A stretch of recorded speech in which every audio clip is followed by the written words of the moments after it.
বিষয়ে যদি ঐক্যমত হয় তার মানে কি সনদের বিষয়ে ঐক্যমত হয়েছে? সনদের বিষয়ে ঐক্যমত হয়েছে, আমি তো তাই জানি। কারণ সনদের দুইটা পার্ট, একটা হলো যে ঐক্যমত হয়েছে যে বিষয়গুলো সেগুলো অন্তর্ভুক্ত, আরেকটা পার্ট হলো যেগুলোতে ঐক্যমত হয়নি। এই দুইটাই থাকবে সনদে, এই দুইটার উপরে স্বাক্ষর করবে।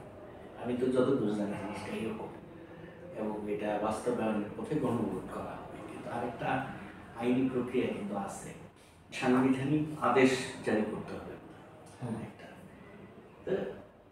তা এটা তো আর আমি এখন, যেহেতু এটা সরকারের কোর্টে চলে গেছে, এখন সরকার কোন পথে যাবে সেটা একটা প্রশ্ন করে। আমার ধারণা সরকার বিএনপি যে লাইনে হাঁটবে সেই লাইনে হাঁটার সম্ভাবনা বেশি, নির্বাচনের দিন গণভোট করার সম্ভাবনাই বেশি আমার মনে হচ্ছে আর কি। যদি সেটা গণভোট হয়, সে এটা যদি ঘোষণা দিয়ে দেয় সরকার, জামাত হয়তো প্রতিবাদ করবে, বিক্ষোভ করবে, সমাবেশ করবে, ওই পর্যন্তই, কিন্তু এর বেশি কিছু করতে পারবে না।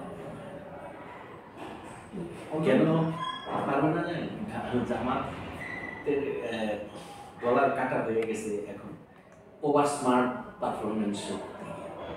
এক বছর আগে থেকে সারা বাংলাদেশ সে চষে বেড়াইতেছে নির্বাচনের জন্য। এখন সে কি ওইটা বর্জন করতে পারবে? ওই জায়গা থেকে সরে আসতে পারবে?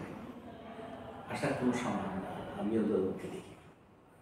যদি সরেও আসে সে, এটা পিপলের চোখে তার ইমেজ, মারাত্মক ইমেজ সংকট তৈরি হবে। আমার মনে হয় আলটিমেটলি এটা বিএনপির পথে আগাবে।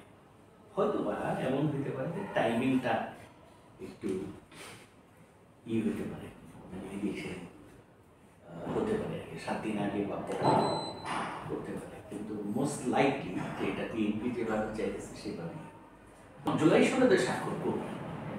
এটা না, তাহলে এটা স্বাক্ষর না করলে গণভোট দিয়ে কি হবে? স্বাক্ষর তো করতে হবে।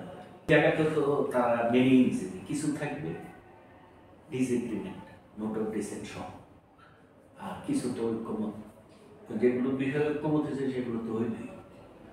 এইটা সংসদে আলোচনা হতে পারে, বড় ছোট একটা সাংবিধানিক আদেশ নিয়ে সংসদে নিয়ে যেতে পারে।